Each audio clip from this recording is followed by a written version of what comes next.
ఇది 10 కేజీల చేప, పెద్ద చేప ఇది. 10 కేజీల చేప ఇది. సో వేసవి కాలం వస్తుందంటేనే జనరల్గా అన్ని సీజన్లలో చేపలు ఎక్కువ. చేపల చెరువులు సొసైటీలకు సంబంధించి వెనక పట్టుకోండి. వెనక ఇది 10 కేజీల పైన ఉంటుంది చేప. ఏం చేప మరి ఇది? బొచ్చా, రొయ్య? అది బొచ్చా, రవ్వ? బొచ్చా. సో మనం చేపలు చూస్తున్నాం. వీటికి సంబంధించి చేపలు అనేక పోషకాలు ఉంటాయి. నెలకి 10 నుంచి 15 రోజులు తినొచ్చు. పచ్చి చేపలు, ఎండు చేపలు కూడా తినొచ్చు. అనేక పోషకాలు ఉంటాయి. నేను డిస్క్రిప్షన్లో మరింత సమాచారం కూడా రాస్తాను. సో ఇది పరిస్థితి పెద్దలారా మిత్రులారా. జనరల్గా సముద్ర తీరంలో చేపలు దొరుకుతాయి, రోజువారీ చేపలు దొరుకుతాయి.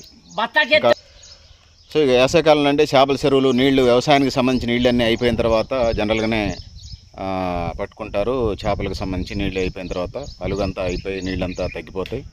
సో ఇది సహజంగా ఇట్లుంటుంది. సో చేపల్లో అనేక పోషకాలు ఉంటాయి. ఎలర్జీస్ రావు, కంటి చూపు మెరుగవుతుంది, ఫ్యాట్ లెవెల్స్ తక్కువగా ఉంటాయి, అనేక ఆరోగ్యంగా ఉండటానికి ఇది ఎంతో మంచిది. అన్ని వయసుల వాళ్ళు తినవచ్చు. సో ఇది పరిస్థితి పెద్దలారా మిత్రులారా. ఇది పెద్ద చేప. ఇది చూడండి, దీని నోరు ఎంత ఉందో. చాలా పెద్దగా ఉన్నది. ఇది 10 కేజీల చేప. ఇది ఒక వదిలేయండి నీళ్ళల్లో. సో ఇదేం పెద్ద చేప అయింది, నీళ్లు తక్కువ ఉండి ఎక్కువ తిరగలేకపోతుంది ఇది.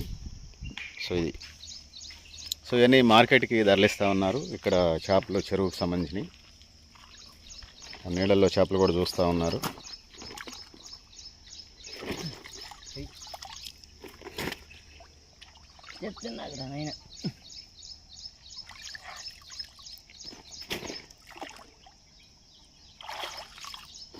సో బతుకున్న చేపలు, లైవ్ ఫిష్ ఇవన్నీ.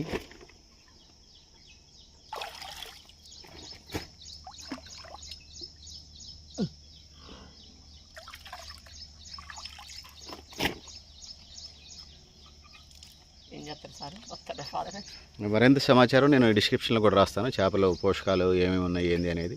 సో ఇది పెద్దలారా మిత్రులారా, మీరు కూడా మీ అభిప్రాయం కామెంట్ బాక్స్ రాయండి.